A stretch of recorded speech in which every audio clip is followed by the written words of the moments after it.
Good morning. आज का special class हम स्टार्ट करेंगे जिसमें हम 9 से 10th में के मेंस में जितने भी क्वेश्चंस जो प्रीवियस ईयर आए हुए हैं उन सभी को हम एक एक करके डील करेंगे। तो क्लास से बने रहें, आपके लिए फायदेमंद क्लास रहेगा। ठीक है, चलो तो स्टार्ट करते हैं हमारा पहला क्वेश्चन, 9 मेंस 10th का क्वेश्चन।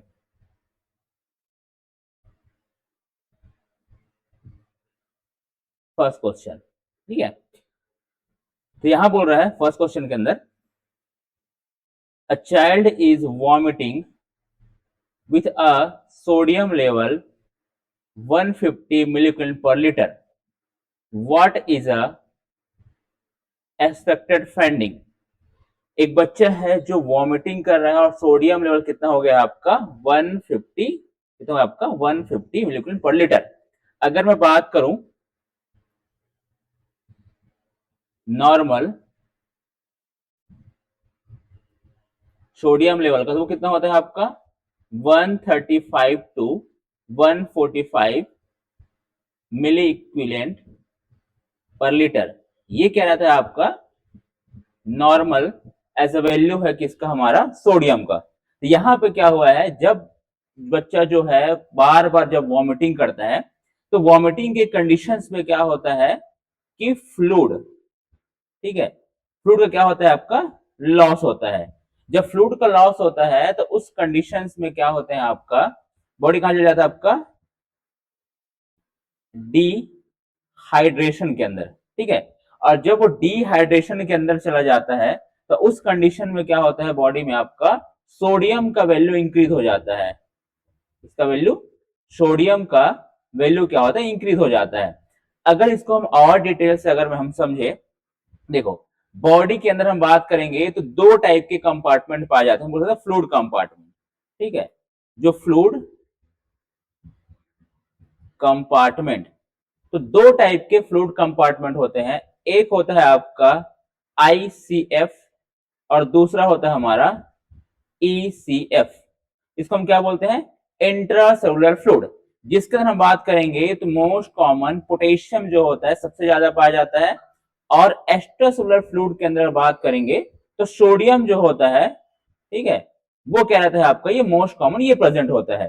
तो अगर हम बात करेंगे कि जो हमारा ऑस्मोलैरिटी होता है अगर प्लाज्मा का, अगर मैं तुमसे बोलूं कि प्लाज्मा का ऑस्मोलैरिटी, ठीक है, वो 275 से लेके 295 तक होता है, ठीक है। अगर हम फ्लूइड की बात करें तो फ्लूइड के लेके चलेंगे तो कितना रहता है आपका 275 से लेके आपका 310। ये क्या रहता है आपका हमारे फ्लूइड का ऑस्मोलैरिटी या बोल सकते हैं प्रेजेंट होता है। तो जो हमारे बॉडी में अगर बात करेंगे एक होता है आइसोटोनिक फ्लूइड, ठीक है। आइसोटोनिक फ्लूइड की हम बात करेंगे तो क्या रहेगा इसके अंदर हमारा जो सोडियम और जो पोटेशियम बोल सकते हैं और हमारा जो फ्लूइड रहेगा वो क्या रहेगा आपका इक्वल अमाउंट में रहेगा, ठीक है। तो अगर हम बात कितना रहता है इसके अंदर हमारा बॉडी का फ्लूइड तो वो कितना रहता है आपका 302 तक क्या था हमारा आपका आइसोटोनिक एज अ फ्लूइड देखने को मिल जाता है। तो इस कंडीशन की अगर हम बात करेंगे तो इस कंडीशन में क्या होने वाला है, जब यहाँ पे क्या होगा डिहाइड्रेशन के कंडीशन में क्या होगा, जब बॉडी से फ्लूइड का क्या होगा लॉस होगा तो उस कंडीशन में क्या होगा ब्लड वेसल में क्या होने वाला है आपका फ्लूइड निकल जाएगा। मतलब क्या बोल सकते हैं सॉल्वेंट क्या हो जाएगा आपका डिक्रीज हो जाएगा, ठीक है, क्योंकि फ्लूइड ज्यादा है। और लेकिन जो सोल्यूशन है वो क्या हो जाएगा आपका इंक्रीज हो जाएगा। तो इसमें कैसा आपका ये सोडियम एज अ सोल्यूशन की तरह काम करता है, क्योंकि कहां पर जाता है कहीं हमारे ये ब्लड वेसल में प्रेजेंट होता है। तो इस कंडीशन में क्या होता है हाइपोवॉलीमिया प्लस हाइपरनेट्रीमिया आपको देखने को मिलेगा। क्या देखने को मिलेगा हाइपोवॉलीमिया प्लस आपका हाइपोनेट्रीमिया देखने को मिल जाता है। तो याद रखना यहाँ पे अब क्या देखने को मिलेगा, तो ये अगर कोई पेशेंट जो है वो क्या है आपका डिहाइड्रेशन में है, ठीक है, उस कंडीशन में क्या होने वाला है आपको हाइपोनेट्रीमिया देखने को मिल जाएगा। ठीक, समझ में आया, ठीक है, ठीक, ही अपने को देखने को मिल जाता है। ठीक, यहाँ पे जो ऑस्मोलैरिटी की मैंने बात किया था तो वो रहता है हमारा 308, ठीक है, मैंने 302 बोल दिया था, तो इधर जाएगा 308 आपको देखने को मिल जाता है। तो यहाँ याद रखना जब भी क्या होगा फ्लूइड कंपार्टमेंट, जब सॉल्वेंट का लॉस होता है, मतलब फ्लूइड का जब लॉस होता है तो हमारे ब्लड जो वेसल में जो सोडियम पाया जाता है उसका वैल्यू हाई हो जाता है, जिसकी वजह से क्या मिलेगा आपको हाइपरनेट्रीमिया। ये कंडीशन क्या कहलाता है हमारा एक हाइपरनेट्रीमिया, क्या रहेगा ये हाइपर नेट्रीमिया, क्या रहेगा आपका ये हाइपरनेट्रीमिया आपको देखने को मिलता है इस कंडीशन के अंदर। समझ में आया? तो फर्स्ट क्वेश्चन याद रखना क्या रहेगा आपका हाइपो वॉल्यूमिया प्लस हमारा हाइपरनेट्रीमिया आपको देखने को मिल जाएगा। समझ में आया? बहुत ही क्वेश्चन है, इसे अच्छे से ध्यान रख लेना। चलो नेक्स्ट क्वेश्चन, ठीक है। A child undergoes cardiac catheterization post operatively, which parameter should be monitor? एक पेशेंट है जो कार्डियक कैथराइजेशन में गया है, तो पोस्ट ऑपरेटिव हम कौन सा पैरामीटर को सबसे ज्यादा यहाँ पे आप क्या करेंगे, आपको मॉनिटर करके रखना है। तो सबसे पहले याद रखना क्या रहेगा, ऑप्शन दिएगा आपका वाइटल साइन आपको चेक करना है, आपको बीपी चेक करना है, या आपको क्या करना है, आपको पेरीफेरल पल्स चेक करना है, या आपको इंसर्शन साइट सिर्फ ड्रेसिंग कर देना है। तो हमेशा याद रखना जो कार्डियक कैथराइजेशन होता है, क्या होता है आपका cardiac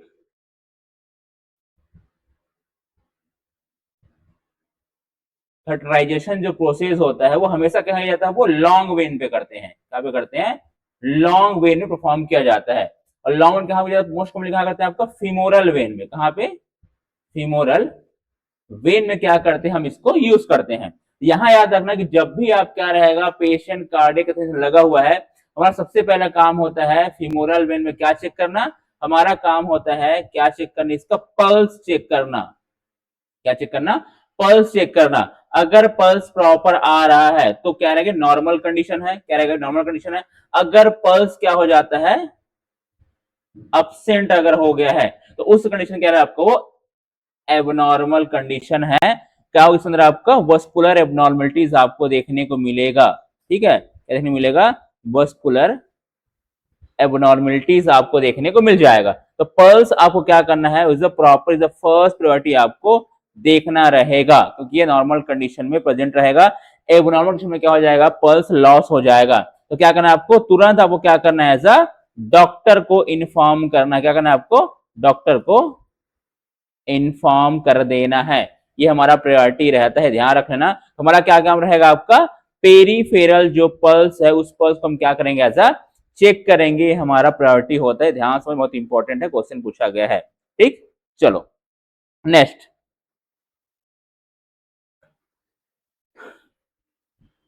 A 60-year-old ARDS patient is on ventilator.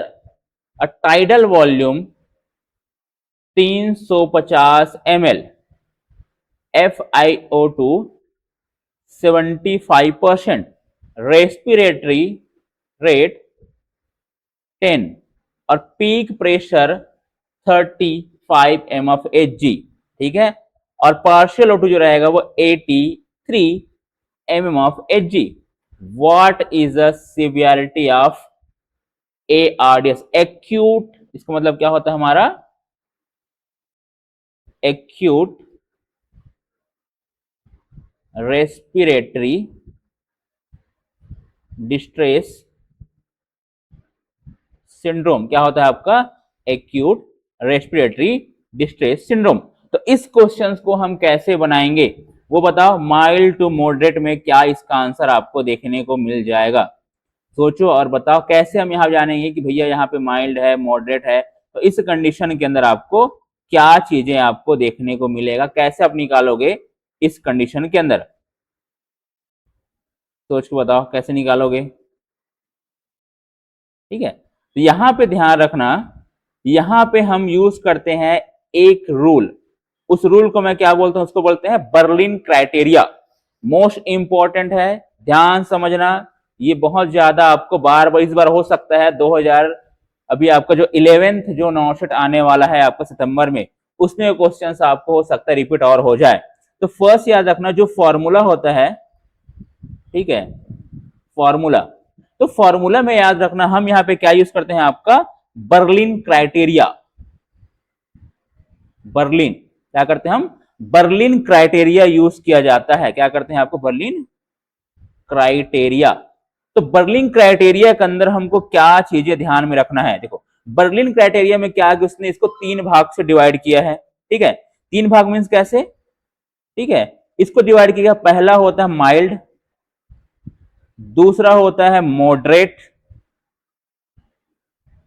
ठीक है, और तीसरा होता है क्या हमारा, सीवियर, ठीक है। ये 3 चीज आपको देखने को मिलता है।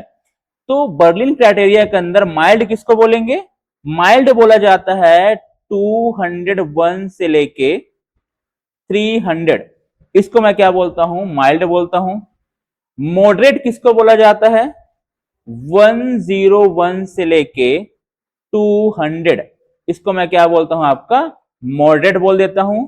सीवियर किसको बोलते हैं, इज लेस देन 100, ठीक है, इसको मैं क्या बोलूंगा, सीवियर बोलूंगा।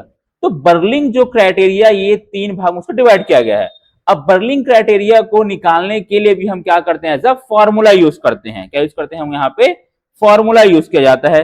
तो फॉर्मूला कौन सा है, तो फॉर्मूला जो रहेगा वो होता है आपका पार्शियल ओ पार्शियल आर्ट्रियल O2 बटे फ्रिक्शनल FiO2, ये हम क्या करते हैं, ऐसा यूज करते हैं। इसको अगर हम शॉर्ट में लिखना चाहें तो मैं लिख सकता हूं आपका P बटे F, क्या लिख सकता हूं, P बटे F रेशियो, क्या लिख सकते हैं इसको, रेशियो, P बटे F रेशियो के नाम से भी इसको हम लोग जानते हैं। देखो इस कंडीशन में क्या होगा, देखो यहां पे क्या दिया, अगर वैल्यू की बात करेंगे तो देखो जो PO2, ठीक है, पार्शियल आर्टियल जो O2 है वो यहाँ पे कितना दिया हुआ है, वो यहाँ दिया हुआ है, अगर हम यहाँ पे देखें तो वो दिया हुआ है कितना हमारा 83, ठीक है। और क्या दिया गया है आपका, पार्शियल जो आपका जो फ्रिक्शनल आईपीवी दिया आपका, वो दिया गया है आपका 75।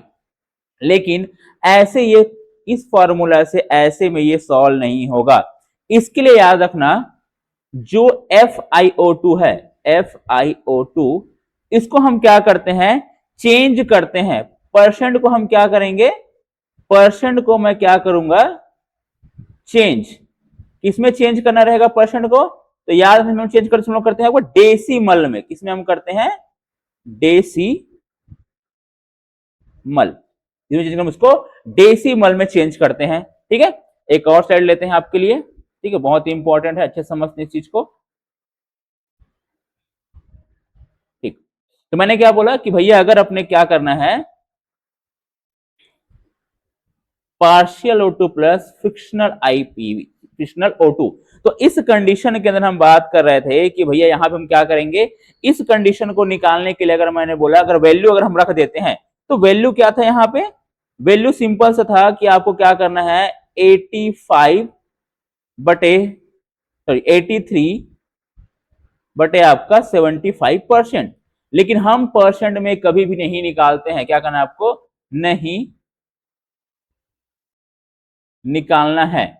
आपको क्या करना है, परसेंट को क्या करना है आपको, चेंज इन डेसिमल, परसेंट को मैं क्या करूंगा, उसको डेसिमल में चेंज करूंगा। तो जब परसेंट को डेसिमल में चेंज किया जाता है तो डेसिमल कितना रहेगा, तो मैं इसको लिख देता हूं, आपको ध्यान समझना। डेसिमल जो रहेगा वो पहला याद रखना, जो 21% उसका डेसिमल जो होता है वो होता है 0.21, ठीक है। दूसरा याद रखना 40% का जो डेसिमल रहेगा वो कितना रहता है आपका 0.40, ठीक है। 3 याद रख लेना आपका, अगर 50% है एग्जांपल के तौर पे, उसका डेसिमल कितना रहेगा आपका 0.50 देखने को मिलेगा। अगर मैं चौथे की बात करूं तो यहां क्या रहेगा, 75 अगर है परसेंट अगर है तो उसका डेसिमल कितना रहेगा आपका 0.75% आपको देखने मिलेगा। और अगर यहीं पे मैं बात करूं 5वें नंबर का, अगर 100% अगर आपको FiO2 आ रहा है तो इसमें क्या रहेगा आपका, वो रहेगा 1.0, ठीक है। ये ध्यान रखना, ये आपको जब तक डेसिमल में आप कन्वर्ट नहीं करोगे आंसर निकल के आपको नहीं आएगा। तो यहां पे अगर देखा जाए, अगर मैं फॉर्मूला यूज करूं तो हम देखते हैं, जैसे कि मैंने बोला कि भैया P बटे F इज इक्वल टू 83/75 का डेसिमल कहां जाएगा, तो कितना रहा है आपका 0.75। इसमें लोग काट देंगे तो क्या निकल के आ जाएगा हमारे पास, तो इसका जो रेशियो रहेगा P is equal to F, जो रेशियो कितना आ जाएगा आपका 111, 111 एज अ रेशियो आपको देखने को मिल जाएगा। ठीक है, अब इसका आंसर रहेगा। और अगर हम क्वेश्चन में जाकर देखते हैं दोबारा हम यहाँ पे, तो क्वेश्चन में क्या लिखा गया है आपका कि भैया यहाँ पे रहेगा आपका कितना है आंसर, क्या निकल आंसर निकल के कितना आया हमारे पास 111। ठीक है, आंसर निकल गया। तो जब आंसर निकल गया 111 जो रहेगा, तो मैंने देखो यहाँ पे जो बर्लिन क्राइटेरिया दिया हुआ है उस क्राइटेरिया में 111 किस पे कंप्लीट कर रहा है आपका, वो मॉडरेट पे क्या कर रहा है, वो फिक्स हो रहा है। तो क्या आंसर आ जाएगा यहाँ पे आपका moderate is the right answer. ये बहुत बार क्वेश्चन है, बहुत इंपॉर्टेंट क्वेश्चन है जो आपसे बार बार पूछा जा सकता है, तो ध्यान रखना ये इंपॉर्टेंट क्वेश्चन है, तो इसमें कभी भी इसको मिस मत करना। बहुत इजी क्राइटेरिया है, बर्लिन क्राइटेरिया याद रखना, बस माइल्ड मॉडरेट सीवियर याद रखना। सिर्फ क्या रहेगा आपका पार्शियल O2 बटे आपका फिक्शनल O2 रहेगा आपका। ठीक है, रेशियो आप निकाल लेना। बस क्या रहेगा आपका जो फिक्शनल जो O2 रहेगा आपका FiO2, उसको क्या करना है आपको एज अ डेसिमल में कन्वर्ट करना है, इससे कि आपका आंसर वहां पे निकल के आपको इजिली आ जाएगा। तो ध्यान रखना, बहुत इंपॉर्टेंट क्वेश्चन है ये। ठीक है, चलो next question.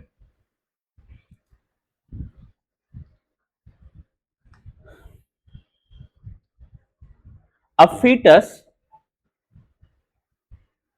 fetus has gestational age of 15 week, which Doppler, how early can fetal heart rate typically detect. ठीक है, सिंपल से बोल रहा है कि फीटल हार्ट रेट को किससे आप डिटेक्ट करोगे, कौन से आपका कितना, ये 15 वीक का गेस्टनल एज है, तो फीटल हार्ट रेट को आप डोपलर के अंदर कब करोगे। तो सिंपल याद रखना, कब यूज करते हैं डोपलर के अंदर फीटल हार्ट कब चेक किया जाता है, तो कब करते हैं आपको 10 से लेके 12 वीक में हम क्या करते हैं एज अ डोपलर यूज करते हैं।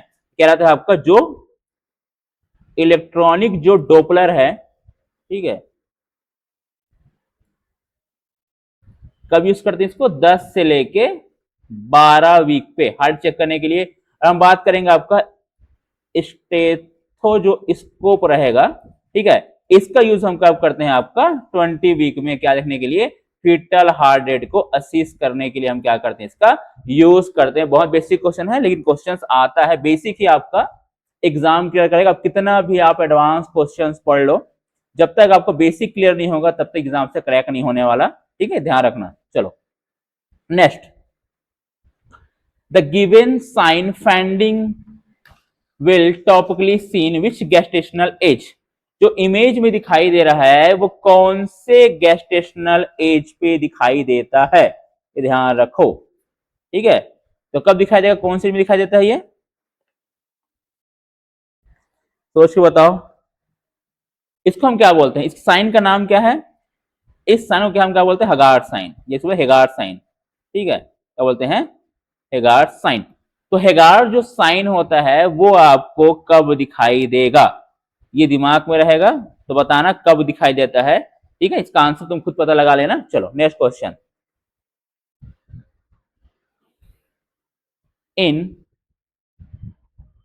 एडिटेड से I drink only when I am stressed, otherwise I am not drink, does not drink। ठीक है, which defense mechanism is this, कौन सा डिफेंस मैकेनिज्म ये यूज कर रहा है। एक दारू जो पीने वाला जो पियक्कड़ बोल सकते हो, या तुम उसको जो ज्यादा एडिक्शन वाले जो पेशेंट बोल सकते हो, वो बोल रहा है सामने वाले को drink only and I am stress, जब मुझे स्ट्रेस होता ही मैं दारू पीता हूं। ठीक है, तो यहाँ पे जो आंसर, ये कौन से टाइप का डिफेंस मैकेनिज्म ये यूज कर रहा है। तो अगर तुमसे पूछूं, तो अगर मैं बात करूं, सेपरेशन बोल रहा है, अनडूइंग बोल रहा है, कंपनसेशन कर रहा है, या रेशनलाइजेशन दे रहा है, क्या रहेगा। तो यहाँ जो सेंटेंस बोल रहा है उसमें क्या दे रहा है सामने वाला आपको, रेशनलाइजेशन बोल रहा है, मतलब कहीं क्या कर रहा है आपको, वो रीजन बता रहा है कि भैया मैं दारू क्यों पीता हूं, मतलब रेशनल क्या करे, प्रॉपर रेशनल शो कर रहा है कि मैं दारू इसलिए पीता हूं। तो आंसर क्या जाएगा हमारा रेशनलाइजेशन देखने को रेशनलाइजेशन आपको देखने को ये मिल जाएगा। देखो कंपनसेशन मतलब ये होता है कि जो एक पेशेंट जो है वो किसी दूसरे एक फील्ड में वीक है, लेकिन एक फील्ड में क्या है वो अच्छा खासा आपका नाम कमा रहे हैं, वो आगे बढ़ रहा है, तो क्या है कंपनसेशन बोल देंगे। जैसे कि अगर हम बात करेंगे सचिन तेंदुलकर जो है वो 10वीं फेल है, लेकिन वो क्रिकेट का क्या है भगवान है, तो क्या है वो कंपनसेशन कर दे रहा है अपने फील्ड को, खासकर वो आंसर क्या है, आंसर ये देखने को नहीं मिलेगा। अनडूइंग मतलब ये रहता है कि अपोजिट बिहेवियर करना। जैसे कि कोई अपने सुबह क्या करेगा, कोई पति अपने वाइफ से लड़ लिया और लड़ने के बाद चला गया ऑफिस, और वहां से आके क्या बोल रहा है, वहां से आ गया और क्या लेके उसके लिए गिफ्ट लेके आ रहा है डिनर के लिए, उसको बोला भी चलो डिनर बाहर करके आते हैं, तो वो क्या है एक अपोजिट बिहेवियर शो कर रहा है, क्या बोलेंगे उसको अनडूइंग बोल देंगे। सेपरेशन मतलब ये होता है कि हम अपने कॉन्शियस माइंड में क्या करना, थॉट को ब्लॉक करना, कंप्लीट क्या करना, उसको ब्लॉक कर देना, क्या बोलते हैं इसको सेपरेशन बोलते हैं, याद रख लेना। सेपरेशन एक होता है रिप्रेशन, होता है सेपरेशन। तो सेपरेशन में क्या रहेगा आपका, कॉन्शियस माइंड में क्या करना, थॉट ब्लॉक करना। कॉन्शियस क्या रहेगा आपका माइंड में क्या करना, आपका थोड़ा क्या करना वहां पे ब्लॉक कर देना, उसमें क्या बोलते हैं आपका सेपरेशन। यहीं पे एक और वर्ड आ जाता है रिप्रेशन, ठीक है। रिप्रेशन किसको बोलोगे, ये क्या रहेगा, ये अनकॉन्शियस माइंड में क्या करना आपका, कंप्लीट तरीके से अपने इमोशनल थॉट को ब्लॉक कर देना, ये अनकॉन्शियस माइंड क्या रहेगा आपका, ये अनकॉन्शियस माइंड में क्या रहेगा, ये कंप्लीट तरीके से अपने थॉट को ब्लॉक कर देना, क्या बोलेंगे रिप्रेशन के नाम से जानते हैं। एक और टर्म याद, रिग्रेशन याद रख लेना, रिग्रेशन, ठीक है।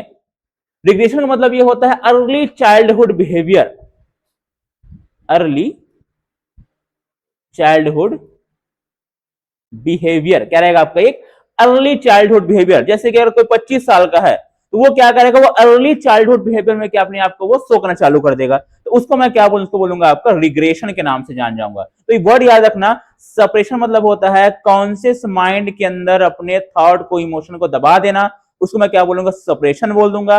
रिप्रेशन मतलब होता है कि अनकॉन्शियस माइंड में क्या करना, अपने थॉट को ब्लॉक कर देना, उसको मैं क्या बोलेंगे रिप्रेशन बोल दूंगा।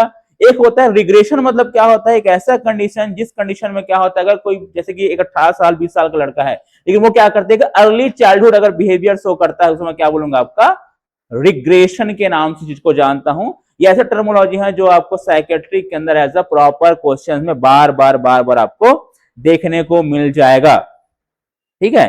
इंपॉर्टेंट चीज याद रखना, ठीक समझ में आया। चलो आगे बढ़ते हैं नेक्स्ट क्वेश्चन की तरफ, बहुत इंपॉर्टेंट क्वेश्चन है तो साथ में ही चलें। Next, a 15-year-old brought to the clinic with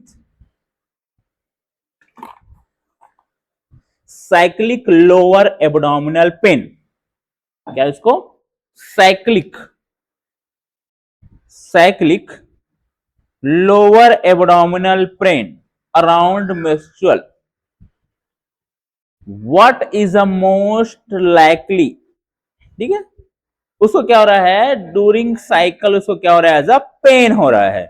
तो इस कंडीशन के अंदर अगर मैं बात करूंगा तो टर्म्स कौन सा कहलाएगा, उसमें क्या बोलते हैं डिसमेनोरिया, उसमें क्या बोलेंगे डिसमेनोरिया के नाम से उसको अच्छे से जानते हैं, ये ध्यान रख लेना, ठीक। नेक्स्ट एक वर्ड दिया है आपका मेनोरेजिया, मेनोरेजिया का मतलब होता है एक्सेसिव मेंस्ट्रुअल ब्लीडिंग, तो मैं क्या बोलता हूं इसको एक्सेसिव मेंस्ट्रुअल ब्लीडिंग, या इसको बोलेंगे हैवी ब्लीडिंग, इसको क्या हम लोग इसको हैवी ब्लीडिंग नाम से जानते हैं, इसको क्या बोलेंगे इसको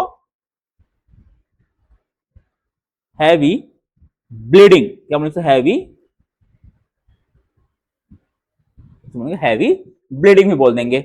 एक टर्म जो हुआ उसमें क्या लेंगे, लिखा हुआ है आपका मेट्रोरेजिया, मेट्रोरेजिया का मतलब ये होता है इनरेगुलर इंट्रामेस्ट्रुअल ब्लीडिंग, ये क्या रहेगा आपका इन रेगुलर इंट्रामेस्ट्रुअल ब्लीडिंग, इंट्रामेस्ट्रुअल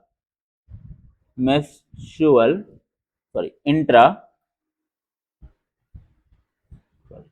रहेगा आपका वो इन रेगुलर इंट्रामेस्ट्रुअल ब्लीडिंग, ठीक है, क्या रहेगा आपका वो इनरेगुलर इंट्रामेस्ट्रुअल ब्लीडिंग के नाम से इसको जानते हैं, ये ध्यान रख लेना। एक वर्ड हुआ है आपका ऑलिगोमेनोरिया। ऑलिगोमेनोरिया का मतलब होता है लॉन्ग साइकिल, इसमें क्या बोल सकते हैं, long cycle. Long cycle means यार इसमें क्या होने वाला है, जो साइकिल का जो डेट रहेगा, ठीक है, वो 35 डे से क्या रहेगा, वो अबो हो जाएगा, ठीक है। और जो ब्लीडिंग जो अमाउंट रहेगा वो रहेगा आपका लेस देन 10 to 20 ml, क्या रहेगा वो, लेस देन 10 to 20 ml। मैं क्या बोलूंगा, ऑलिगोमेनोरिया के नाम से जानूंगा। तो याद रखना इस टर्म्स को कि इसमें क्या है आपका, अगर उसको ड्यूरिंग मेंस्ट्रुअल्स अगर ब्लीडिंग हो रही है क्या बोलेंगे आपका, डिसएमेनोरिया बोलते। देखो डिसएमेनोरिया की अगर मैं बात करूंगा तो और दो चार चीजें हैं, देखो याद रखना। डिसएमेनोरिया दो टाइप के होते हैं, एक होता है प्राइमरी, एक होता है सेकेंडरी। प्राइमरी जो रहेगा उस कंडीशन में होगा कि जब नॉर्मल मेंस्ट्रुअल साइकिल जब आते हैं तो उस कंडीशन में क्या रहेगा आपको, प्राइमरी देखने को मिलेगा। सेकेंडरी डिसऑर्डर में ये होता है कि वो क्या रहेगा, किसी डिजीज के कंडीशन की वजह से क्या होगा, सामने वाले को अगर पेन होता है उसमें क्या बोलेंगे, सेकेंडरी डिसएमेनोरिया देखने को मिलता है। इसमें पेन की अगर बात करूंगा तो पेन जो होगा वो रेडिएट होने वाला पेन रहता है, और लेकिन प्राइमरी में क्या होता है, पेन रेडिएट नहीं होता, वो लोकली पेन होता है। तो ध्यान रखना, ये आपका आगे क्वेश्चन में देखने को मिलेगा, ठीक है। चलो आगे बढ़ते हैं नेक्स्ट क्वेश्चन के अंदर। चलो नेक्स्ट क्वेश्चन बहुत इंपॉर्टेंट, ये भी क्वेश्चन है। इसमें बोल रहा है कि a patient diagnosis with bronchopulmonary dysplasia, ठीक है, third stage. What does this stage means, patient को डायग्नोज हुआ है ब्रोंकोपल्मोनरी डिस्प्लेसिया, ठीक है, वो भी कौन सा आपका, थर्ड स्टेज वाला। तो what does the stage means, मतलब इस स्टेज का मीनिंग क्या होता है, ठीक है। तो ब्रोंकोपल्मोनरी डिस्प्लेसिया की हम बात करेंगे, इसको क्या किया है, क्लासिफाई किया गया है स्टेज फर्स्ट, स्टेज सेकंड, इस टाइप का क्या रहेगा आपका, ये कैंसर वाला कंडीशन, आपका कैंसर रहेगा, आपका एक कैंसर वाला कंडीशन है। तो यहां याद रखना, अब स्टार्टिंग से पढ़ते हैं। देखो फर्स्ट स्टेज की अगर बात करूंगा तो इस कंडीशन में क्या होता है कि आपको इसमें जो होगा अनकॉम्प्लिकेटेड आरडीएस आपको देखने मिलेगा, ठीक है। सिंपल याद रखना, इसमें क्या रहेगा आपका, सिमिलर टू अनकॉम्प्लिकेटेड, क्या मिलेगा आपका, आरडीएस, क्या मिलेगा, आरडीएस। देखो रेस्पिरेटरी डिस्ट्रेस सिंड्रोम, रेस्पिरेशन में क्या होता है कि पर्टिकुलर जो हमारा एल्वोलाइज होते हैं, ठीक है, एल्वोलाई में क्या होता है, इस मेम्ब्रेन का, एक हाइलिन मेम्ब्रेन का फॉर्मेशन हो जाता है, ठीक है, जिसमें क्या होता है आपका फ्लूइड भर जाता है और पेशेंट बच्चों को क्या रहता है, दिक्कत होता है खासकर सांस लेने के लिए। तो सिमिलरिटी टू क्या रहेगा आपका, फर्स्ट में क्या होता है, अनकॉम्प्लिकेटेड आरडीएस। आरडीएस टाइप की ही आपका एज सिम्टम देखने को मिलेंगे स्टेज फर्स्ट के अंदर, ठीक है। नेक्स्ट मैं बात करूंगी स्टेज सेकंड। इस स्टेज में क्या होने वाला है, इसमें देखने मिलेगा आपको pulmonary parenchymal opacity, pulmonary parenchymal opacities, ठीक है, with bubbles appearance in lungs, with bubble appearance in lungs. इस स्टेज में क्या होता है कि जो पल्मोनरी पेरेन्काइमल है, मतलब जो हमारा प्रोटेक्टिव लेयर है, ठीक है, लंग्स का, उसका क्या होता है आपको ओपेसिटी मींस क्या रहेगा आपको, वो एक आर पर आपको दिखाई देगा, आपको झिल्ली की तरह, उसमें क्या हो जाएगा, बबल्स, ठीक है, बबल्स अपेयरेंस भी आपको देखने को मिल जाएगा। तो याद रखना इंपॉर्टेंट है, लंग्स में क्या रहेगा, इसे देखने को मिल जाएगा आपको, ठीक। चलो ये आपको सा थर्ड स्टेज। अगर मैं बात करूंगा थर्ड स्टेज का, तो इस कंडीशन में क्या होता है, जो एरिया रहेगा वो क्या हो जाएगा आपका, एटेक्लेसिस, वो कोलैप्स हो जाएगा, क्या रहेगा, जो एरिया है, एरियस ऑफ ए लेक्टेशन सिस, इलेक्टेसिस, ठीक है। और क्या रहेगा आपका हाइपर इन्फ्लेशन, और कैसे मिलेगा आपको हाइपर इन्फ्लेशन आपको देखने को मिल जाएगा। कैसे मिलेगा आपको हाइपर इन्फ्लेशन आपको देखने को मिल जाएगा। लास्ट जो रहेगा फोर्थ स्टेज, तो फोर्थ स्टेज में क्या आपको देखने को मिलेगा, आपको इस स्टेज में क्या देखने को मिलता है, इसमें रहेगा हमारा पर्टिकुलर आपका फाइब्रस टिश्यू का फॉर्मेशन हो जाएगा। फाइब्रस टिश्यूज फॉर्मेशन ये आपको देखने को मिल जाएगा, फाइब्रस टिश्यू का फॉर्मेशन आपको देखने को मिल जाएगा। ठीक है, ये इंपॉर्टेंट, इसको याद रख लेना। ठीक, तो ये क्या रहेगा आपका, इस स्टेज में क्या हुआ है कि पेशेंट के अंदर डिस्प्लेसिया का मीनिंग ये होता है कि जो वेल फॉर्म जो रहेंगे, जो हमारा सेल है, देखो एनाप्लेजिया, डिस्प्लेजिया, ठीक है। डिस्प्लेजिया मींस क्या रहता है आपका वेल, जो आपका जो नॉर्मल अरेंजमेंट में जो सेल होता है उसका क्या हो जाना, अरेंजमेंट चेंज हो जाना और एबनॉर्मली ग्रोथ करना। जैसे कि मान के चलो ये एक नॉर्मल सेल जो है वो अरेंजमेंट में है, ठीक है, इस अरेंजमेंट में है, और ऐसे क्या होता है हमारे सेल ऐसा अरेंज होते रहता है, प्रॉपर अरेंजमेंट प्रेजेंट रहेगा ऐसे, ठीक है। ये नॉर्मल सेल के स्ट्रक्चर की बात कर रहे हैं। लेकिन अगर सामने वाले क्या हो जाए आपका सेल का डिस्प्लेसिया, तो इस कंडीशन में क्या होता है आपका अनऑर्गेनाइज हो जाता है सेल। मतलब ये है कि नॉर्मल सेल है तो कभी यहां से ग्रो होगा, कभी इधर से ऐसे ग्रो हो जाएगा, कभी यहां से ग्रो हो जाएगा, कभी यहां ग्रो हो जाएगा।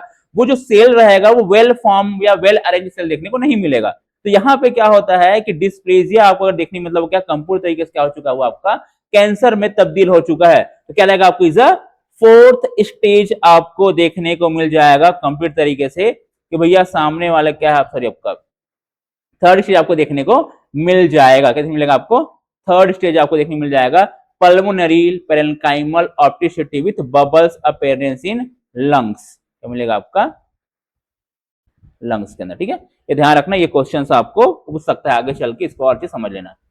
चलो नेक्स्ट क्वेश्चन, इंपॉर्टेंट क्वेश्चन है। ठीक, अ COPD patient has breathlessness and dizziness which ABCG show partial compensated respiratory acidosis, partial compensatory की बात कर रहा है। ठीक है, देखो सबको पता है दो टाइप के एसिड बेस बैलेंस होते हैं। ठीक है, पहला होता है मेटाबॉलिक, ठीक है, और दूसरा होता है रेस्पिरेटरी। दो टाइप के आपको देखने को मिलता है। ठीक है, मेटाबॉलिक अगर मैं बात करूंगा तो हम क्या चेक करते हैं, आपका पीएच और HCO3 बाइकार्बोनेट। ठीक है, इसको हम क्या करते हैं, आपका चेक करते हैं कि भैया पीएच बढ़ा, बाइकार्बोनेट बढ़ा तो क्या हो जाएगा आपका, वो एल्कलोसिस हो जाएगा, और कम हो क्या हो जाएगा, देखो अगर इसका वैल्यू अगर हाई हुआ तो क्या बोलोगे इसको, एल्कलोसिस। अगर इसका वैल्यू डिक्रीज हुआ तो क्या कहलाएगा आपका, वो एसिडोसिस कहलाएगा। अगर मैं बात करूंगा रेस्पिरेटरी का, तो ये क्या कर थोड़ा सा उल्टा काम करते हैं। यहां आपको देखना होता है पीएच प्लस आपका CO2, क्या देखना है आपका पीएच प्लस आपको CO2 का वैल्यू चेक करना पड़ेगा। देखो इस कंडीशन में क्या होता है, अगर पीएच का वैल्यू अगर क्या हुआ आपका डिक्रीज हुआ तो CO2 का वैल्यू क्या हो जाएगा, वो इंक्रीज हो जाएगा। तो क्या बोलेंगे, उसको बोलेंगे हम इसमें एसिडोसिस, क्योंकि ये क्या करता है, ऐसा उल्टा काम करता है। ठीक है, अगर पीएच का वैल्यू अगर बढ़ा तो उस कंडीशन में क्या हो गया, CO2 का जो वैल्यू अगर कम हुआ तो क्या कहलाएगा आपका एल्कलोसिस, क्या कहलाएगा आपको एल्कलोसिस कहलाता है। ये नॉर्मल की बात होता है। अगर मैं बात करूं पार्शियल कंपनसेट, देखो कंपनसेशन का मतलब क्या होता है,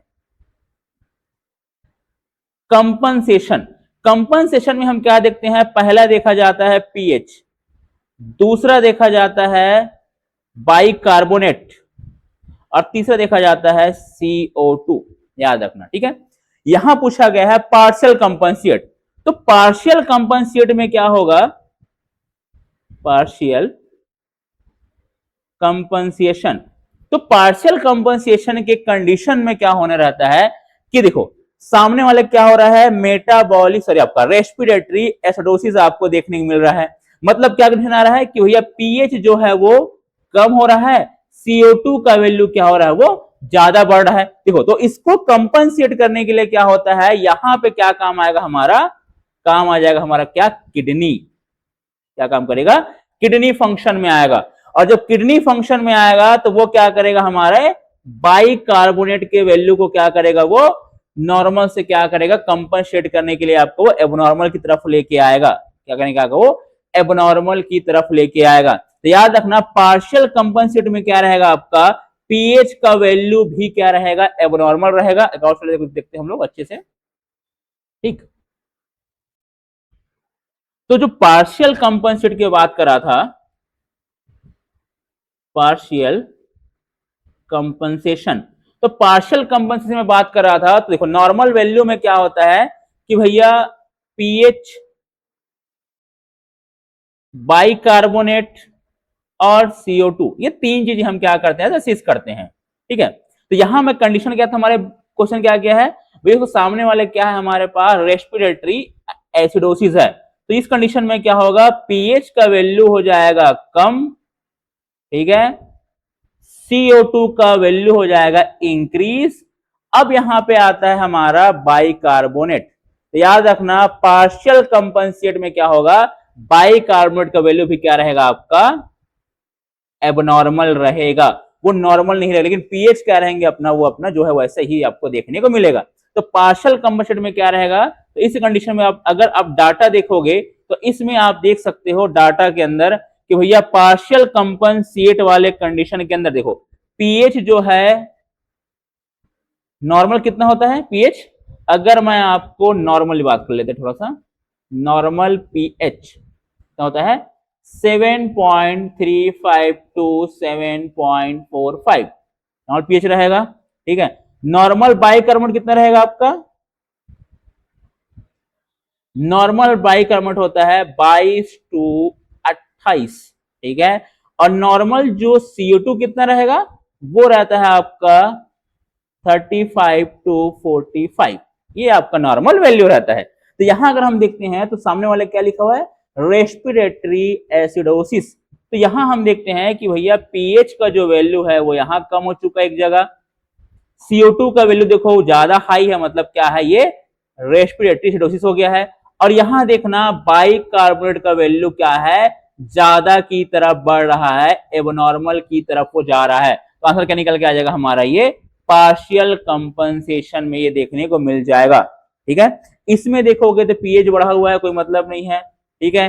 पीएच जो है इसमें नॉर्मल कंडीशन में है, इसमें पीएच क्या हो चुका है आपका, नॉर्मल कंडीशन में क्या आपको ये देखने को मिल जाएगा, ये याद रख लेना, ठीक है। एक और याद रखना, एक होता है fully compensate, fully compensation. Fully compensation में क्या रहेगा, ध्यान समझना, पीएच ये रहेगा नॉर्मल, याद रखना ये नॉर्मल कंडीशन में आ जाता है। CO2 और जो O2 वो डिपेंडेबल होता है, किस कंडीशन पे है, ये कंडीशन पे डिपेंड करता है, ठीक है। अब बाइकार्बोनेट भी क्या रहेगा आपका, HO जो 3 होता है वो भी क्या रहेगा आपका, कंडीशन डिपेंड रहेगा। तो याद रखना पीएच अगर नॉर्मल है और ये दोनों एबनॉर्मलिटी से अगर दिखाई दे रहे हैं तो वो क्या रहेगा, फुल्ली कंपनसेट के अंदर आ जाते हैं, ठीक है। इसको समझने के लिए आपको और क्लास लगेगा, इतना ध्यान रखना है यहाँ पे कि नॉर्मल में क्या यहाँ पे देख सकते हैं, ठीक है, समझ में आया। चलो नेक्स्ट हम आगे की तरफ बढ़ते हैं, ठीक। Next, which of the following is a vector of Zika virus, Zika virus का वेक्टर कौन सा है, तो बताओ भैया जीका वायरस क्या का वेक्टर करता है, ठीक है। जीका वायरस किसके काटने से होता है, तो जीका वायरस भैया क्या काटने से होता है, वो होता है एडिस मॉस्किटो, किससे काटने से होता है, एडिस मच्छर के काटने से होता है क्या, जीका वायरस कॉज होता है। ये और दो चार चीजें कॉज करवाता है, ठीक है। अगर मैं आपको बोलूं तो एडिस मॉस्किटो क्या करेगा, ये डेंगू भी कराता है, ये क्या कराएगा, ये डेंगू भी कराता है। डेंगू के अलावा ये चिकनगुनिया भी कराता है, क्या कराता है, ये चिकन गुनिया कराता है, ठीक है। दूसरा ये होगा पहला डेंगू चिकनगुनिया। तीसरा भी करवाएगा तो ये क्या जैपनीज इंसेफेलाइटिस भी कराता है, क्या कराएगा ये जैपनीज इंसेफेलाइटिस भी क्या करता है ये कराता है। तो ये क्या करता है बहुत सारे ऐसा देखने को मिल जाता है। यह एनाफ्लिस मॉस्किटो ये कह रहा था हमारा मलेरिया कराता है, क्या कह रहा है आपका मलेरिया। मलेरिया क्या करता है ये देखने को मिल जाता है मलेरिया। ठीक, चलो नेक्स्ट क्वेश्चन,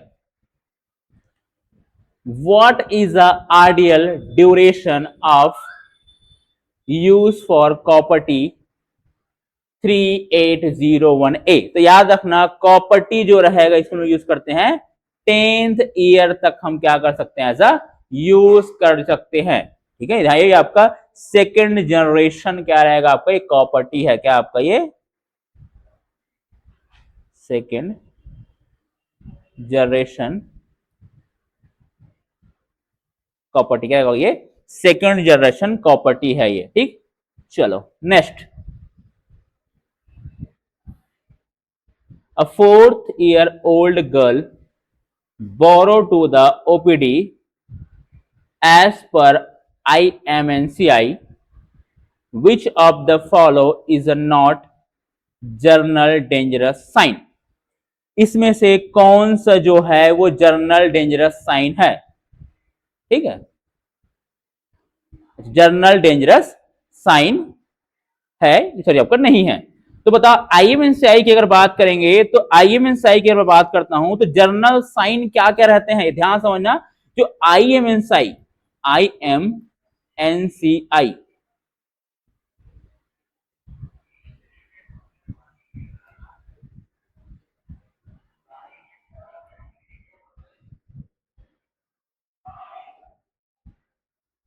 आईएमएनसीआई, ठीक है। तो जो आईएमएन जो सीआई रहता है वो क्या रहेगा आपको, इसके डेंजरस साइन कौन कौन से हैं, डेंजरस साइन बहुत बार क्वेश्चन में ये तुमसे पूछा जाएगा। तो याद रखना आईएमएनसीआई का सबसे पहला डेंजरस साइन होता है अनेबल टू ड्रिंक और ब्रेस्ट फीड, क्या रहेगा unable to drink and breakfast, breakfast क्या रहेगा ये unable to drink and breakfast, बहुत इंपॉर्टेंट है याद रख लेना। दूसरा जो रहेगा वो क्या रहेगा हमारा यहां पे वॉमिटिंग्स और कन्वर्जन, क्या रहेगा आपका वॉमिटिंग एंड कन्वर्जन, क्या रहेगा आपका वॉमिटिंग्स एंड कन्वर्जन आपको देखने को मिलेगा। अगर मैं तीसरे की बात करूं तो और साइन क्या देखने को मिलेगा आपको अनकॉन्शियस एंड लिथार्जी, क्या देखने को मिलेगा आपको अनकॉन्शियस एंड लिथार्जी देखने को मिलेगा,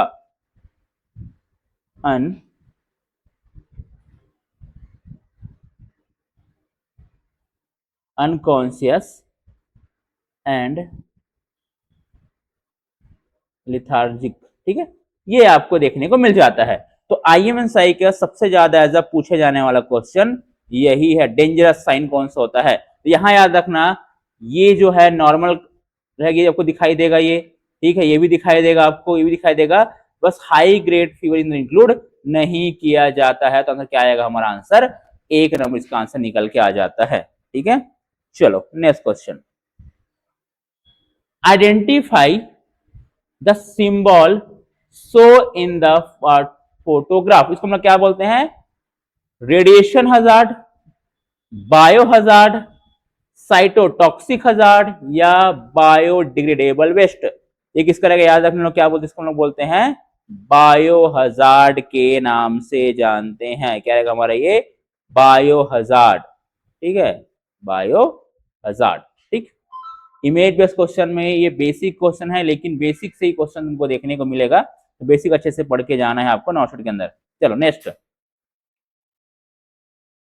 a patient present to the casualty, a patient present to the casualty with chest trauma, absent breath sound and tracheal deviation, what is the immediate management?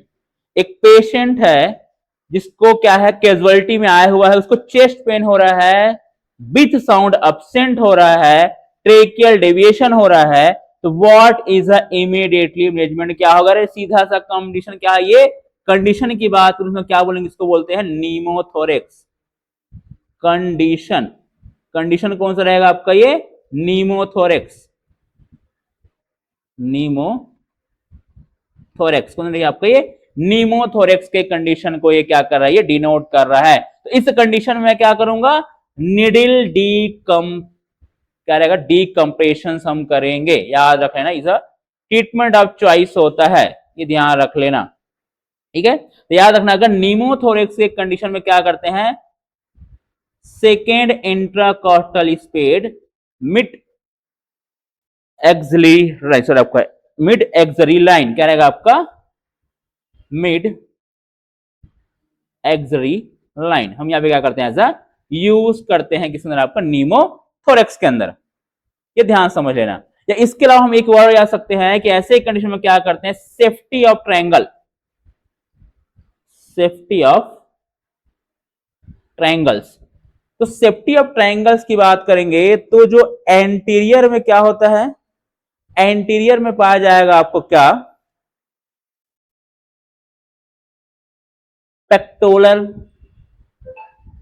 Pectoral major muscle present होता है। अगर inferior की अगर मैं बात करूं तो इस कंडीशन में क्या होगा, फिफ्थ इंटरकॉस्टल स्पेस। और अगर मैं बात करूंगा आपका पोस्टीरियर, तो पोस्टीरियर में क्या होता है आपका, latissimus dorsi muscle, latissimus dorsi muscle क्या होता है अंदर आपका, लेटमस डॉर्सी मसल्स आपको देखने को मिल जाता है। तो याद रखना, नीमोथोरेक्स के कंडीशन में चॉइस ऑफ ट्रीटमेंट क्या रहेगा, हमेशा निडिल डीकम्प्रेशन। बार बार क्वेश्चन पूछा गया है, बार बार तुमसे पूछा जाएगा, एक क्वेश्चन तुमसे आना ही आना रहता है, ठीक है। चलो नेक्स्ट क्वेश्चन, बेसिक क्वेश्चन है, a human deliver at PSC in which biomedical waste category bag will be placenta be dispose, कौन से में? तो सिंपल सी बात है, क्या करेंगे हम यहाँ पे, येलो कलर के अंदर क्या रहेगा आपका, इन्फेक्शियस वेस्ट क्या रहता है हमारा, ये इन्फेक्शन वाला वेस्ट यूज करते हैं, या साइटोटॉक्सिक ड्रग, साइटोटॉक्सिक ड्रग, ठीक है, यहां पे करते हैं। तो याद रखना क्या करेंगे, यहाँ पे आपका प्लेसेंटा ड्रग क्या येलो कलर वाले में डिस्पोज करते हैं। Next, which of the follow incorrect regarding biomedical waste management? Biomedical waste management के अकॉर्डिंग कौन सा जो है इसमें गलत है? सबसे पहले ऑप्शन दे रहा है कि always collect needle and syringe in polythene bag, आपको सिरिंज और नीडल को झिल्ली में पकड़ लेना है, ठीक है, या पॉलीथीन बैग में लेके जाना है। तो भैया पॉलीथीन बैग में तो लेके नहीं जाते हैं, देख लेते हैं ऑप्शन में क्या दिया हुआ है, segregation of waste should always be done in the source of generation, ठीक है, ये हम करते हैं। दूसरा, निडिल रीकैप और बैंड, कभी भी निडिल को रीकैप नहीं किया जाता, हाँ बैंड करते इतना पता, लेकिन रीकैप नहीं करते हैं, ये भी हो सकता है, ठीक। Always fill the bag only third fourth, ये भी हम करते हैं। Always fill the bag third and fourth category तक हम उसको टोटल फिल्ड करते हैं। तो इस कंडीशन में याद रखना आंसर क्या आएगा, कभी भी निडिल को हम क्या करते हैं, आपका पॉलिथीन बैग में कंटेन नहीं करते हैं, उसके लिए क्या रहता है आपका पंचर प्रूफ बैग आता है, इसको हम यूज करते हैं। और कभी भी निडिल को रीकैप नहीं किया, डायरेक्ट हम क्या उसको डिस्पोज किया जाता है डायरेक्ट ही। याद रखने, क्वेश्चन आपसे पूछा जाएगा आगे चल के। नेक्स्ट, बहुत इंपॉर्टेंट क्वेश्चन है, याद रख इसको भी। चलो इसमें देखते हैं, a patient underwent thyroid surgery. A 4 day later, he complained of tingling around mouth and finger, tapping over the face cause lateralization, facial twitching. What is the possible cause? Simple सी बात है, याद रखना, जब भी क्या होगा, थैरोराइड सर्जरी, थॉराइड सर्जरी की बात करोगे तो उसके साथ क्या होता है, जो थायराइड ग्लैंड, जब थायराइड ग्लैंड का सर्जरी हुई है तो उसके साथ क्या कंबाइन होता है, ठीक है, कंबाइन क्या होता है, पैराथायराइड ग्लैंड, क्या रहता है आपका, पैराथायराइड ग्लैंड होता है, जो क्या काम करता है, पैराथायराइड पीटीएच हार्मोन्स क्या करता है, वो रिलीज करता है। अब पीटीएच हार्मोन्स की फंक्शन की बात करता हूं, पीटीएच, पीटीएच फंक्शन, तो याद रखना, जो पीटीएच जो हार्मोन्स होता है, ये हार्मोन्स क्या काम करता है, ब्लड कैल्शियम लेवल इंक्रीज करता है, क्या करता है ये, ब्लड कैल्शियम लेवल क्या करता है, ये इंक्रीज करता है, क्या करता है ये, ब्लड कैल्शियम लेवल ये इंक्रीज करता है, ठीक है। तो यहां पे क्या होगा, जब आप थायराइड सर्जरी करते हो तो उस कंडीशन में क्या होता है, पैराथायराइड ग्लैंड डैमेज होने के चांस ज्यादा होता है, जिसकी वजह से क्या होता है, ये जो पीटीएच हार्मोन जो होता है, इसका फंक्शन होता है बोन टू ब्लड, ठीक है, ये क्या करता है, कैल्शियम को बोन से ब्लड में लाता है। अब क्या होगा, जब पीटीएच हार्मोन्स क्या हो जाए, आपका पैराथायराइड ग्लैंड अगर डैमेज हो जाएगा तो उस कंडीशन में क्या होगा, बोन टू ब्लड नहीं होगा, यहां से क्या होगा, बोन टू ब्लड क्या हो जाएगा, ये डिक्रीज हो जाएगा कैल्शियम, जिसमें देखने मिलेगा आपको हाइपोकैल्सीमिया, मिलेगा आपको हाइपोकैल्सीमिया। और हाइपोकैल्सीमिया में क्या सिम्टम्स आते हैं भैया, दो क्लासिकल सिम्टम देखने को मिलता है, चियोस्टिक साइन, चियोस्टिक और ट्राउजर साइन,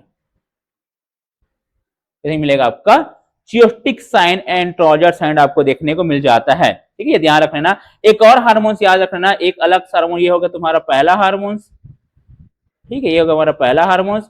एक हार्मोन्स और बता देना, दूसरा हार्मोन्स है तुमको कैल्सीटोनिन, कैल्सीटोनिन। तो जो कैल्सीटोनिन जो होता है, इसका काम क्या होता है, ये करता है blood to bone, blood to bone क्या काम करता है, कैल्शियम को ट्रांसफर करता है, ये ब्लड टू बोन में ट्रांसमिट करने का काम करता है। यहां आंसर क्या आ जाएगा हमारा, कि पैराथायराइड ग्लैंड में इंजरी होने की वजह से पेशेंट में हाइपोकैल्सीमिया के सिम्टम देखने को मिलेंगे, और जो सिम्टम्स आपको दिखाई दे रहा है, टिंगलिंग सेंसर, क्या उसको चियोस्टिक साइन के नाम से देखने को मिलते हैं, ट्रैपर दिखाई देने को मिल जा रहा है। याद रखना क्या है आपका, ये हाइपोकैल्सीमिया, इसका क्या रहेगा आंसर आपको देखने को मिल जाएगा, ठीक है, समझ में आया। इंपॉर्टेंट क्वेश्चन है, याद रखना, आपसे क्वेश्चन में पूछा जाता है। Next question, a patient has skipped thyroid medication on 1 week से नहीं खा रहा है, and now he has tremor, BP 180/50 mf/Hg, heart rate 46 beat per minute, what is the immediate management, क्या होगा। देखो, एक पेशेंट है जो थायराइड मेडिकेशन नहीं खा रहा है, तो याद रखना, अगर कंडीशन की बात करूं, ठीक है, तो अगर मैं कंडीशन की बात करता हूं तो इस कंडीशन को क्या बोलते हैं, इसको लोग बोलते हैं, आपको बताओ, मैक्सोएडिमा। इसको मैं क्या बोलूंगा, कंडीशन को हमको मैक्सोएडिमा के नाम से जाना जाता है, मैक्सोएडिमा, क्या लगा ये, मैक्सोएडिमा। सडन क्या हो जाएगा हमारा, थायराइड हार्मोन्स का लेवल डिक्रीज हो जाएगा, किस हार्मोन्स का, आपका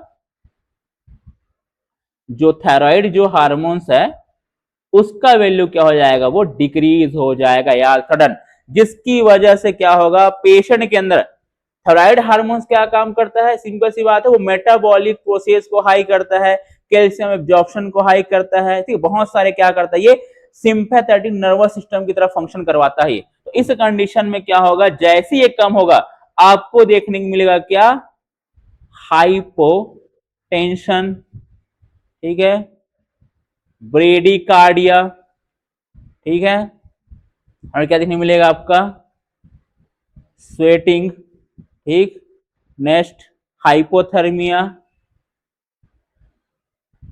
नेक्स्ट एडिमा, ठीक है। ये से क्लासिकल आपके सिम्टम देखने को मिलेंगे। और यहाँ क्वेश्चन से एक और पूछा जाता है कि भैया यहाँ पे एक कंडीशन और होता है, मैक्सो एडिमा के कंडीशन की वजह से हाइपोनेट्रीमिया होता है। क्या होता है यहाँ पे, हाइपोनेट्रीमिया। तो सोचना हाई मैक्सो एडिमा कंडीशन में हाइपोनेट्रीमिया कैसे होगा। तो यहाँ याद रखना कि एक ऐसा कंडीशन है जिस कंडीशन में थायराइड हार्मोन्स का वैल्यू कम हो जाएगा, तो मैं क्या बोलूंगा, मैक्सो एडिमा बोलूंगा। तो यहाँ क्या करना है आपको, तुरंत इमीडिएटली क्या करना है आपको, ड्रग देना है। क्या करना है आपको, ड्रग देना है। कौन सा, लियोथायरॉक्सिन हार्मोन, जो क्या करेगा, ब्लड में इंक्रीज करेगा किसका, थायराइड के लेवल को ये इंक्रीज करवाएगा। याद रखना बहुत इंपॉर्टेंट है, क्वेश्चंस पूछा जाएगा। ठीक, चलो नेक्स्ट क्वेश्चन। ठीक, नेक्स्ट रहेगा आपका, a patient on chemotherapy develop hyperkalaemia, hyperphosphatemia, hypocalcemia, and increase uric acid. What likely diagnosis? इसका डायग्नोसिस क्या होगा, तो बताओ।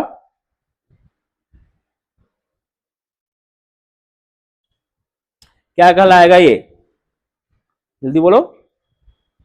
ठीक है, इसको हम क्या बोलते हैं, ट्यूमर लाइसिस सिंड्रोम। इसको हम क्या बोलेंगे, ट्यूमर लाइसिस सिंड्रोम के नाम से जानते हैं। जब क्या होता है, सडनली क्या होता है, जब एक आपका जो कैंसर सेल होता है वो बर्स्ट होता है या टूटता है, तो उसमें क्या निकलता है आपका, अगर उसमें क्या निकलेगा आपको देखने को मिलेगा। तो अगर कैंसर सेल्स अगर टूटता है तो उस कंडीशंस में क्या होते हैं, आपको क्या देखने को मिलेगा आपको, तो इस कंडीशन में रहेगा क्या कि भैया आपको हाइपर कैलीमिया देखने को मिलेगा, पोटेशियम लॉस होकर सेल टूट रहा है, हाइपर फॉस्फोटेमिया आपको देखने को मिलेगा ट्यूसिनोम के अंदर, हाइपोकैल्सीमिया देखने को मिलेंगे, और आपको क्या मिलेगा, आपका इंक्रीज यूरिक एसिड लेवल। और जब ये तीनों का रहेगा आपका ये, इसको क्या बोलेंगे, ट्यूमर लाइसिस सिंड्रोम के नाम से जानते हैं। और आगे चल के ये क्या कॉज कर सकता है, और ये कॉज क्या कर सकता है, किडनी इंजरी। क्या कर सकता है आपको, ये किडनी इंजरी कॉज कर सकता है अगर अनट्रीट किया जाए तो। क्या कॉज करेगा ये, किडनी इंजरी। क्या करेगा ये, किडनी इंजरी भी कॉज कर सकता है। क्या करेगा, किडनी इंजरी कॉज। याद रखना क्वेश्चन सा इंपॉर्टेंट है जो आ सकता है। नेक्स्ट क्वेश्चन पढ़ते हैं हम लोग last. A child has diagnosis, a child has been diagnosis with सिलियास disease, which statement by caregiver required further teaching. ठीक है, तो यहां क्या रहेगा, एक सामने वाले को सिलियक डिजीज है, इसी को मैं क्या बोलता हूं, माल एब्जॉर्प्शन सिंड्रोम। हम लोग क्या बोलते हैं, माल एब्जॉर्प्शन सिंड्रोम। इसको हम क्या बोलते हैं, माल एब्जॉर्प्शन सिंड्रोम के नाम से भी जान, जिसमें क्या होता है आपका पर्टिकुलर, हम क्या करते हैं, ग्लूटियन जो क्या बोलते हैं आपका एंजाइम होता है, ठीक है, उसका क्या होता है आपको सेंसिटिविटी देखने को मिलता है। इस कंडीशन में हम क्या कर सकते हैं आपका, तो ऑप्शन पढ़ के देखते हैं, hydrolysed vegetables and protein can be given, milk product and all type should be avoid, wheat, other gluten source should be avoid, या lactase free diet should be initiate. तो याद रखना, हमेशा याद रखना, सिलियक डिजीज में हम क्या करते हैं, ग्लूटियन फ्री डाइट देते हैं। क्या देते हैं इसके अंदर हमारा, ग्लूटियन,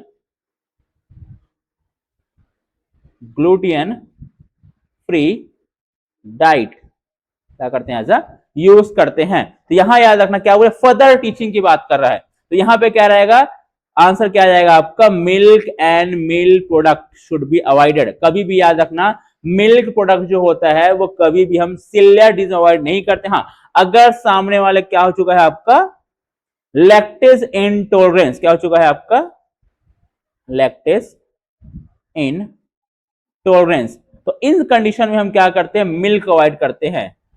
मिल्क एंड मिल्क प्रोडक्ट क्या करते हैं, मिल्क एंड मिल्क प्रोडक्ट हम क्या करते हैं, अवॉइड करते हैं, याद रखना। तो ये रहा आपका सेशन, बहुत इंपॉर्टेंट सेशन है, तो आगे ये चीज क्या रहेगा, बने रहे, ठीक है। Thank you so much. Class को सब्सक्राइब करें और शेयर करें, आपके लिए क्लास लिया जा रहा है, ठीक है। Thank you so much.